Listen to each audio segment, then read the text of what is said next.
right, Energy Captain Season 2 with a special guest. But first, let's tee up Whitney Holtzman. Whitney Holtzman, hello, how are you doing? I'm doing great, Cam. How are you? I'm doing great. Cam Lynch, Whitney Holtzman, Energy Captain Season 2.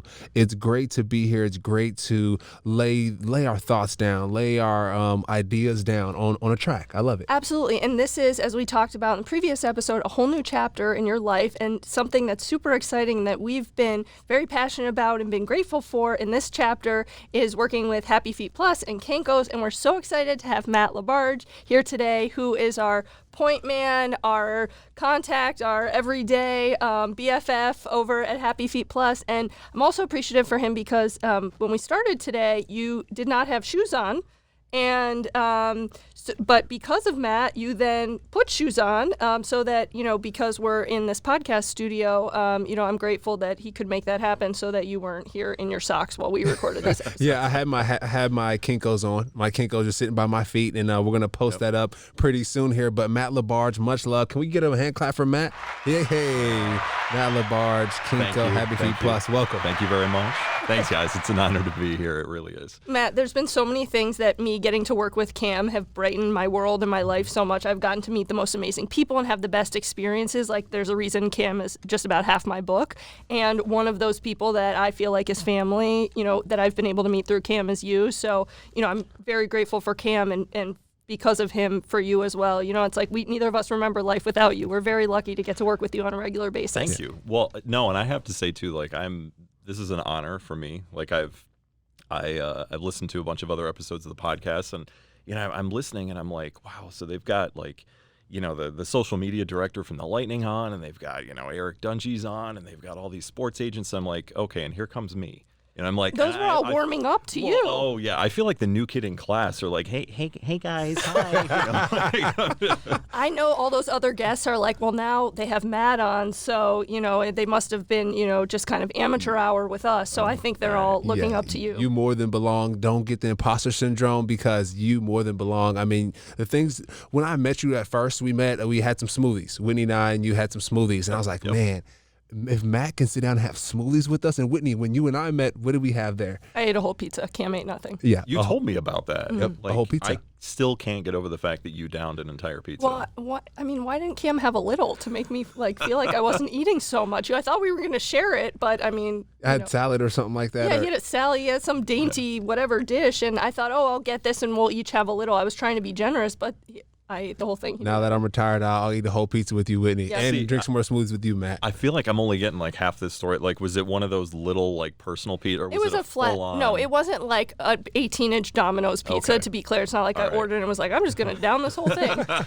We went to Penne Rustica in South Tampa, which I love, Great and spot. They call them pizzas, but it's like a oversized flatbread.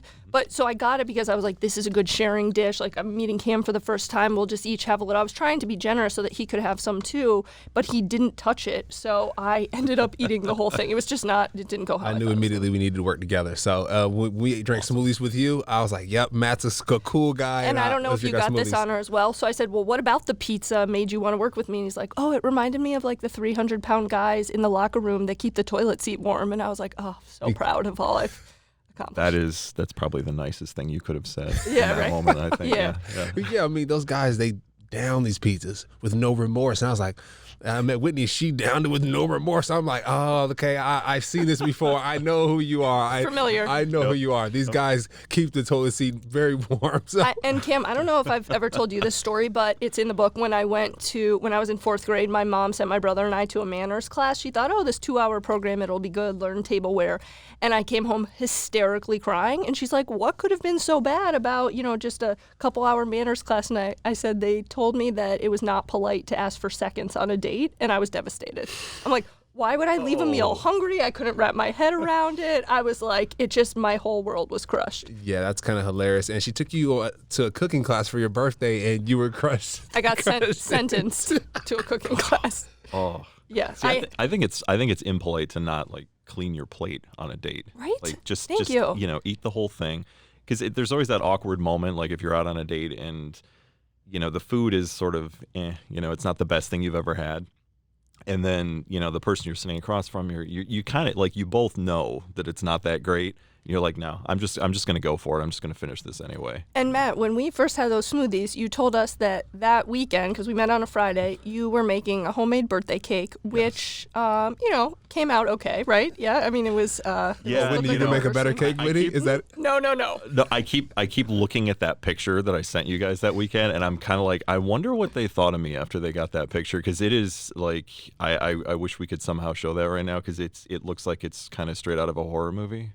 You were vulnerable at that moment, and that's why I knew. That's what I knew. Okay, I knew you were the guy. Can you tell us who you made the cake for? And Sure. we heard this story when we were having smoothies right before we left, and we stood in the parking lot, and Cam and I got in the car, and we're like, Matt is the most special, inspiring, amazing guy after we heard this story. Yeah, so you why showed don't us that tell the cake, yeah. listeners? Thank you, guys. Yeah, the cake was for my girlfriend, Heather, and she has been here in the Tampa Bay area for a couple of years now. She's a teacher at a local middle school. She's a science teacher, and got to support those teachers. Yep. And pay them. A lot of people are like, oh, how did you guys meet? Because this is a, fairly new thing in my life. And we've actually known each other since we were both 10. We met on the bus on the first day of 5th grade. I love that. And, It's a movie. yeah, and we were actually... It was funny because we competed a lot. Like, we were both really good students all through school, and we were kind of both like right at the top of our class with a couple of other kids. So Humble brag. yeah, No big deal. I'm sorry. No sorry. big deal. I'm a super genius. Yeah. Yeah. It'll lead into a later conversation about your previous profession, so that's Yeah. great. There you go. Okay, we get it. Straight A student. So we could, we kind of had this love-hate thing going on in, middle school and high school. We got along well. We were in clubs and everything together. And then, college happened, and we kind of just went off in our separate worlds. And relationships happened for both of us. And, we both got married kind of in our early 20s. And then, both of us ended up moving on and getting divorced. And she got divorced a bit before I did. And all of a sudden, a couple of years ago, I just kind of randomly texted her one night. You slid into her DMs. Hey. Yes, I did. I was like, and I was, and it was, I think it was something like, it was right after, she lived in Texas at the time. It was like right after Hurricane Harvey and Irma had just come through here. So I was like, hey, just, How's your hurricane? Ours yeah, is I was great. like, hey, let's compare hurricanes. Yeah. Exactly. What a way to kick off a dating conversation. No, So and romantic. I was wickedly nervous because I'm like, oh man, like I kind of knew her situation, but we were the type of friends on social media at that point where it's like, you get the happy birthday and you might get another little joke. We might make the occasional comment about each other's photos. Did you always have a thing for her when you were making these comments? Kind of. And I think though, because we hadn't even seen each other in 17 years, and I hadn't talked to her in 17 years. So it's kind of one of those things of like, are you really the same person as an adult that you were as a kid? And what does that person grow up to be? And are we still compatible and everything else? So everything that kind of transposed that fall in 2017, we exchanged a bunch of texts, and then they turned into phone calls, and then they turned into, like 6 hours on the phone, basically like all night. And I wasn't getting a whole lot of sleep that fall. And we were just getting along really, really well. And she happened to drop into the conversation, and I guess I will have to share her age here because that does have a key in this. Is she was turning 40 that fall. That's young. Well, yeah, 40 is what, like the new, I don't know, 25 or Yeah. 12. Yeah. To the new 12. My birthday's right after hers, 2 weeks apart, so I was turning 42, and like back, or 40 as well, back in December. And Oh, we should have made you a cake. Our bad. Sorry about that. it's all good, no worries. It would have looked better than mine, but anyway. Yeah, without a doubt.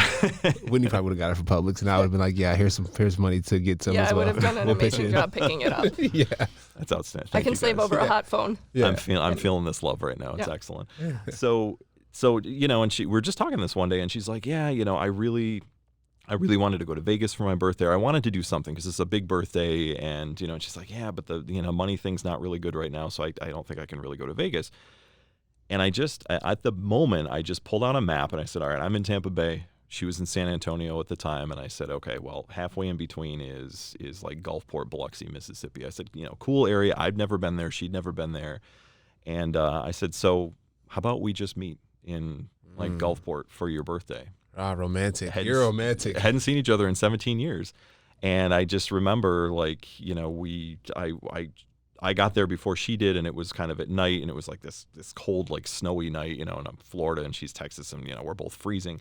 And I just remember walking out into the parking lot and seeing her for the first time, and she just like kind of just jumped into my arms and gave me this big kiss, and it was like, here we are. It was like no time had passed. Yeah, it was absolutely amazing. And and everybody that I tell that to, they're just like, oh, that's the most wonderful thing. And for us, I guess though, going through it was just, I was so unbelievably nervous that weekend because I was You like, strike me as very like calm, cool, and collected. Like you're a well. really... What were some of the things that you did?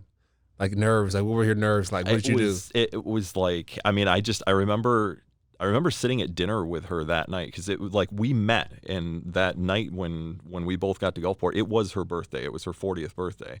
So I made a reservation for this nice like restaurant, and we got there really late, so it was like the only one that was still open, so it worked out kind of well.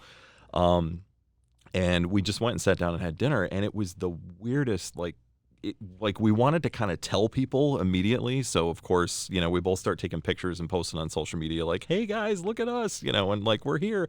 And none of our mutual friends knew what was going on or anything else. And it was just sitting across the table from her that night because I hadn't seen her in 17 years. Like it was like, am I really having dinner with Heather right now? Surreal. Yeah. And dreams do come true. She kept saying the same thing to me. So, that's magical. 10-year-old love. And then she moved here, so it must have gone okay. Yep, it went well. She moved here.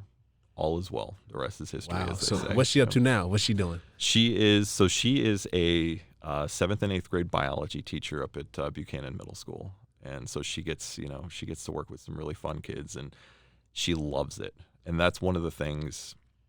Some of her kids are a little bit less advantaged and things like that, but she just absolutely. I can't really ever picture her doing anything else. It's something that involves working with kids, and she is so wonderful with them. I mean, she's the kind of person that really I wish I would have had as a teacher when I was growing up. Can you speak about your son as well and their relationship and how that's kind of evolving? Yeah, so we took that whole thing really slowly, and and a lot of people have been like, oh, so you and Heather, she moved here and you moved right in together, and I was like, no, because I have this amazing, my 10-year-old son Gabriel from my previous marriage, and and his mother and I still have a very cordial relationship and everything, and that has worked out really well. That's the ultimate good guy. Well, I try. I'm not. I'm definitely not going to say that. No, we've all had our moments, but thank you, Whitney. Yeah. So humble. So it's. She moved here, and I had a bunch of talks with my son before she came here, and I was like, hey, I have a friend that's moving here, and certainly kind of just posed it as well. She's just a friend, and really kind of left the ball in his court. And I said, so, when she gets here and she starts visiting, I said, would you like to meet her? Is that something that you'd feel comfortable with? And he was like, yeah, I think so. And the first couple times it was just very casual, like. We would just, we'd kind of just go out for like a quick dinner, and I'd let him pick the place and some place that he was really comfortable with. And then really just after a few weeks of that, it evolved into this, hey, Daddy, is Heather coming over this weekend? Like, is she going to are we going to go see her at the park? You didn't force anything What are we doing on with him. Heather? Yeah, no. And it's like that every weekend now. That's his friend too. Yeah. Yeah, it really is, and they have a really nice relationship now, and like he makes her like homemade birthday cards and stuff, and like homemade Christmas cards, and like it's it's great. Yeah, and she gets a little teary when she sees that. So yeah. It sounds like the best possible way it could have worked out. It's working. Yeah, it's definitely. It's working. a good lesson when you go through hard times or difficult times, if you can have the strength to push forward and persevere and say, I know this isn't right, that there's, a lot happier times, once you get through the tough times. Exactly. Yeah. Yep. I totally agree. So let's dive into Matt. What are some things that people don't know about you that you would like them to know, or just bring some light into your life? That they don't know about me. Or anything special. How to pronounce your last name correctly. LaBarge, yes. LaBarge. Yep. Exactly how it's spelled. But what do people call you? LaBarge? Not LaBarge, not LaBarge, not, oh, geez, there have been so many. Why don't they just ask you? Sometimes they do. Okay. And sometimes they still get it wrong after they ask me. Okay, I'm like, perfect. it's LaBarge, and they're, okay, LaBerg? Like, no, it's... Literally sound it out. Yeah, a little sound check there, yeah. Right. So, yeah, I mean, we were talking, a little bit before this. I think one of the things about me, and it's always this good thing to talk about over beers or at a cocktail party or something. So I used to be a professional archaeologist. and Whitney, don't laugh, Whitney. He loves, I feel like you have this thing where you like to go back in time and then to resurface. You do it with relationships, with your career. That's hilarious, by the way, Whitney. That's hilarious. Well, I got excited when you told me because I have one story about dinosaurs, and I'm going to make you listen to it anyway, but I thought you dug up dinosaur bones. No, it's okay. It's okay because, Am I far off? Well, dinosaurs is paleontology. Archaeology is the study of ancient humans. So it's all right. I'm totally geeking out on you. I don't have as many good stories about dead humans. Oh yeah, let's respect the dead and let's keep moving. Exactly. I'm glad you don't have a lot of stories about dead humans. Yeah, exactly. We're very much about the alive type, I think, on this podcast. So I don't have a whole lot. But can you walk us through a day in digging up dead people? Or a week. Yeah, or a week. or a month. Okay. All right. Well, let's see. How much time do we have? As long as you need to tell the story. It's honestly, it's not as glamorous as it sounds. It is not the Indiana Jones movies by any means, not even close. You're in a desert though, right? Yeah, you're in a desert. Obviously. Yeah, there's like nomads roaming around and No, I'm camels. Really? You got there via camel. No, honestly, most of what I did was I worked for the New York State Museum for a while, and the work was it was mandated. So anytime a town wanted to straighten out a curve in a road or put in a new municipal parking area or something like that, we had to go in and test for historic remains. And if there was something that was historically important that was on that site, if it was important enough, which was rare, that could actually stop the project for a while. Upstate New York, Native Americans. Yes. Haudenosaunee. Yep. Yeah. I went to Syracuse. Ah, yes. Yeah. Cues. Give me some Cues. Yes. So, do you do house calls? If a friend is thinking of buying a house, or I want to build, can you come over and just make sure there's nothing under there? Sure. Yeah. Okay. No. All right. So Matt's number is no. Yeah. So this was all public stuff that was done. It's public archaeology. Basically. Did you sometimes go? They're building a road, and you're like, sorry, there's 5 humans under here. I mean, was that like a day in your life? There were times when there was a site we worked on actually in North Syracuse, and I know Cam, you got the Syracuse connection. I didn't know there was a north of I just thought all of Syracuse was north. No, I don't think you're taking this archaeology too seriously. I'm definitely not. Yeah, I think you have to take his profession his former profession seriously. I just didn't. Syracuse to me is the ultimate north. I didn't know there was a north of the north. You'd be surprised. Yeah, there is. Yeah, Matt's going to tell us. Yeah, there's a north of a north of a north. Yeah, well, there's cows, but you studied humans, so I can't get it straight. So. Yeah, so this site was this old couple had a house. It was an older couple that they'd been married for 45 or 50 years, and they lived right on this. Their house was right on this riverbank in North Syracuse, and it was a perfect place for a Native American site. And the county was going to come in and kind of redo this bridge that went over the river that was right out in front of their house. So we had to test their side yard and their backyard and everything else, and we found this amazing Native American site. And there was an infant burial there. That had been very obviously, there had been some really important tools and grave goods and beads and things that had been put in with this infant burial. Do you Instagram this as it's happening? Well, this was in 2001. Okay. So I just can't even imagine what my first reaction would be. MySpace. Yeah, that's actually a great question, and that's something that I haven't really thought about for archaeologists now. I don't think that they would be allowed to do that now. Do you call someone? I mean, yeah. So okay. what happened with this is, and we're very carefully documenting all of this as it's going on. We're basically scientifically, drawing and photographing and mapping all of this out, and as this is happening. And that one was so special that we actually contacted the local Onondaga Nation in Syracuse and said, hey, we think that we have an infant burial here, and by the looks of the tools and the other things around it, it looks like it's probably 600 or 700 years old. And, we let them know, and they actually came out and did a repatriation. They did a reburial ceremony on the spot, which was just how beautiful. Yeah, it was unbelievably amazing. And it's like a piece of history that no one today would get to experience had you not been in that field. It was literally right in the backyard of this old couple, that had lived there for 50 years, I think. That's really cool. Does that increase the property value or decrease? It makes it really hard to build anything on that property. I will say that. I say increase the value because, I mean, government, Native American people, like that's sacred land. You're living on sacred land, Right. essentially. Exactly. I know, it feels blessed. Yeah, no, really. Hashtag blessed is like right there. Yeah. Whitney, too many jokes for archaeology, Whitney. Too many jokes. Can I tell you my one dinosaur story? Because I've been Yes, saving it all day. okay, yes. Okay, so my brother and I went to a private school here, and you had to do an interview in order to get in. And in my brother's interview, they asked him to name something that flew. And at 32, I would have said still a bird. And he said a pterodactyl. He was 4. Wow. It was 4. Yeah, That he, is He ended impressive. up going on to Harvard Law, so like it was Okay. also like a few years later. He, you know how you used to have to like write an autobiography, you'd make a book, and then I'd be like, I want to be an NBA player and a princess.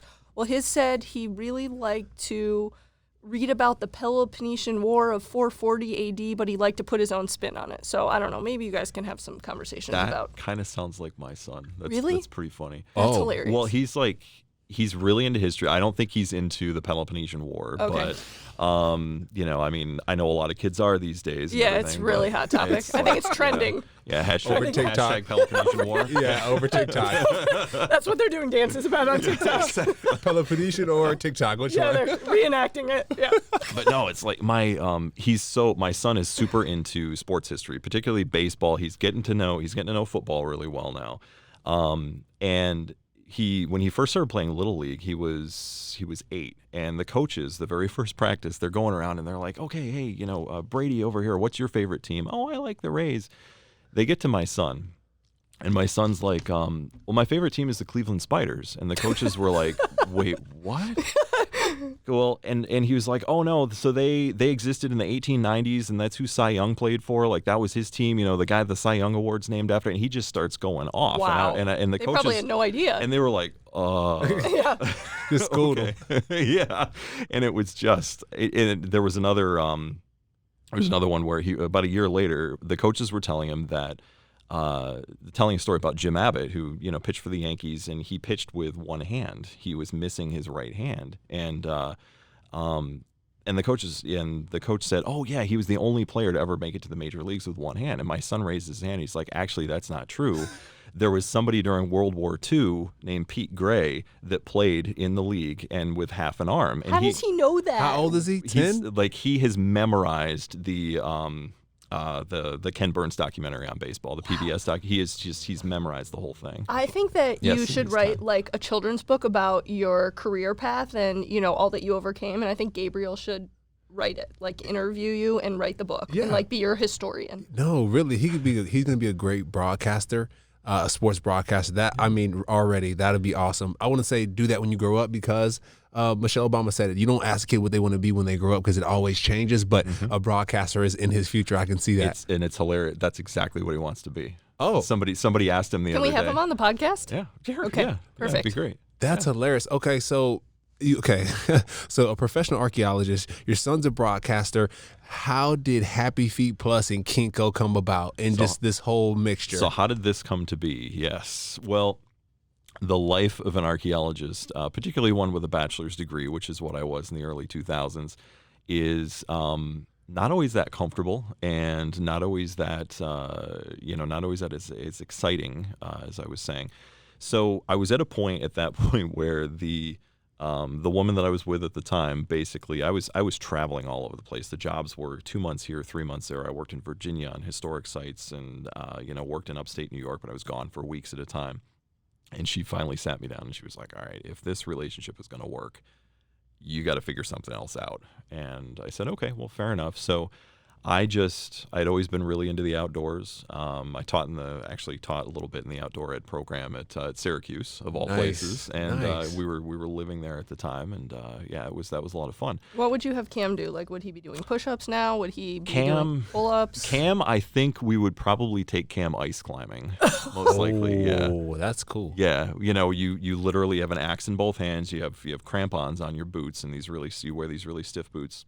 And we used to scale waterfalls. I don't even like when Cam rides a scooter, so I'm going to nix the ice climbing idea, and I'm glad we're here in Florida because that concerns me. Yeah, I was in Australia. That's why I have the jersey on, and we were out there climbing mountains. We see the rock kangaroos and all that. But yeah, climbing is the scariest part is going down. Yes. That's the scariest part. Going up isn't as bad, but going down is the tougher part for me. And can you describe that? Why is going down the toughest part when climbing? I think it's I think a lot of times when you are, I know with me when I was climbing, and I never got to be of any sort of professional level with that. I learned, and it was a hobby of mine. But when you're going up, you're so focused. I mean, you're like, all right, where's my next crampon placement going to be, or where's my next axe placement going to be, and how's the rope looking above me and everything else. And you have such tunnel vision for what you're doing in that moment. And when you start coming down, that's when you really start thinking, wow, I'm 75 feet up off the deck right now, and I'm hanging from this pillar of kind of sketchy ice, and it's like March, and it's starting to get a little bit warm, and should we really be out here doing this right now, and just like all of those things. Hopefully not, you're not going that far with it, but you trust your guides. Just doubt creeps in. When you're going down, doubt creeps in. There were moments where it did with me, yeah. And why do they say don't look down? When you're really high, why do they say don't look down? Is that where doubt lies? Yes. That is definitely where it lies. And if we keep focused, if you keep looking up, it's a good metaphor for life, I guess. But if you keep looking up, that's where things really stay easy. Just stay focused on the straight ahead or up. Don't go back. It's really beautiful, Matt. Wow, Thank you. Thank you. I really appreciate that. Man, no, Gandhi in the house today. I'm a part-time philosopher as well, so yeah. I mean, wouldn't surprise me with your resume at this point. You do it all. I try. So wait, we're not at No, Happy Feet yeah. Plus yet, So I got into I took a retail job for kind of like a regional outfitting company, like they did like backpacking supplies and stuff like that, and had a great time with that.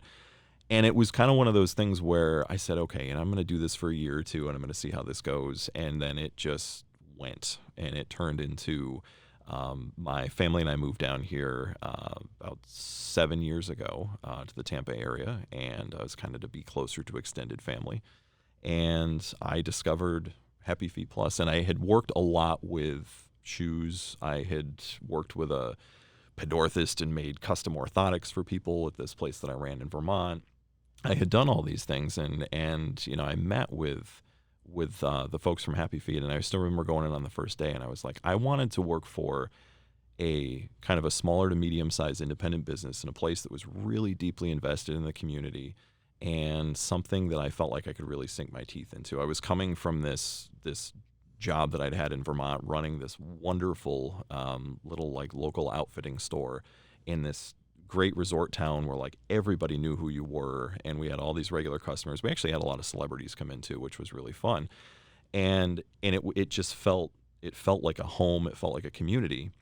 And and down here it's a big area. I think we can sometimes get lost in that and really kind of lose that feeling of like, you don't know who your next door neighbor is, really. So I wanted to find Tampa's the big city. That's what you're saying. Yeah, definitely compared to where I grew up. That's for sure. And I moved here from Manhattan, so yeah, slightly From California and Atlanta. Yeah. So yep. Yeah, exactly. So I think I found that, with Happy Feet, and it was kind of the combination of what they do, which is really just seeking to help people through better footwear, which can sound a little different or a little weird, and it's just amazing how much a good pair of shoes or a good foot massage or something like that can help you, and that really I didn't stuck realize with me. until our first meeting of all of the touch points when you put on the shoes and you can maybe talk about, but all of the different benefits that just come from wearing these particular shoes and shoes that are good for your feet. I was like, well, if we do that from the start, we'd all be healed human beings. Yeah. I mean, it's such a different, there's so many things that are affected by wearing Kankos. Yeah, Matt, and let me tell you this.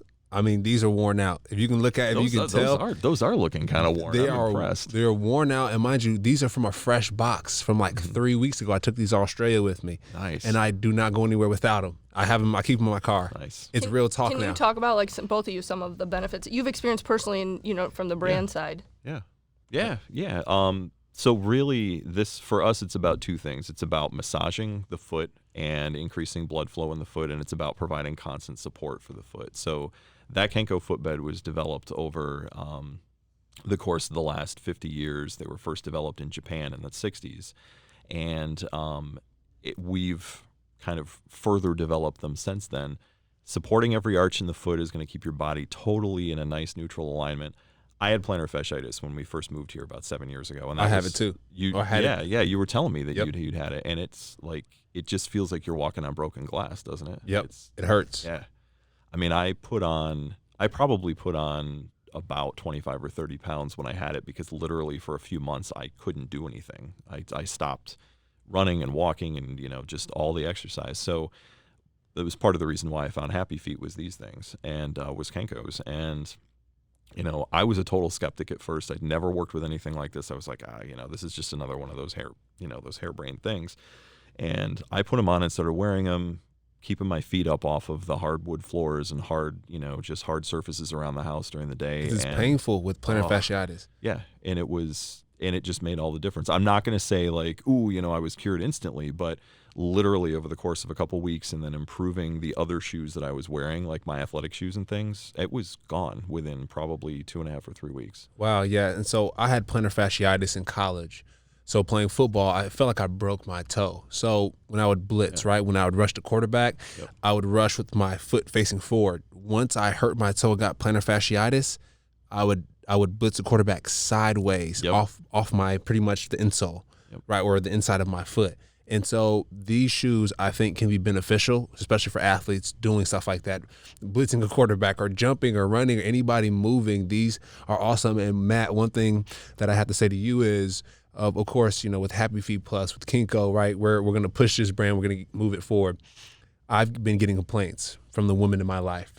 I have size 13s and maybe some 11s, for the troops and whatnot. But they're like, hey, like, what about me? My girlfriend's like, Cam, I don't have any flip-flops, and I would love, after we do our boxing classes, our Floyd Mayweather boxing classes in Tampa, to have some Kinkos, some Happy Feet, some Kinkos to massage my feet. And my neighbor, I live by MacDill Air Force Base, so a lot of military folks in that area, and they see me walking around the neighborhood with my Kinkos on, and the women are like, hey, I need some too. So that's one thing, Matt, one request I would say is for the women in my life. Maybe there's just women following you around. Like, let's cut to the chase of what's actually happening on a daily I got basis. the Kinkos on now, so that might be a little more addition to the Kinkos are the icebreaker. Yeah, absolutely. Yeah, where'd you get those shoes? Yeah. That's good. And also the rest of you. Yeah.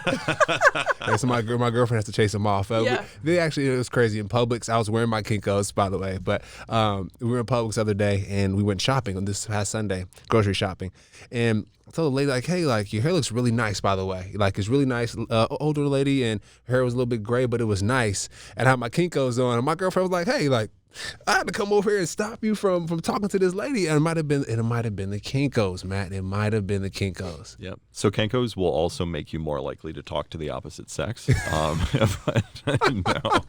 That's hilarious. No. That's hilarious. No, good conversation piece, though. I see them everywhere.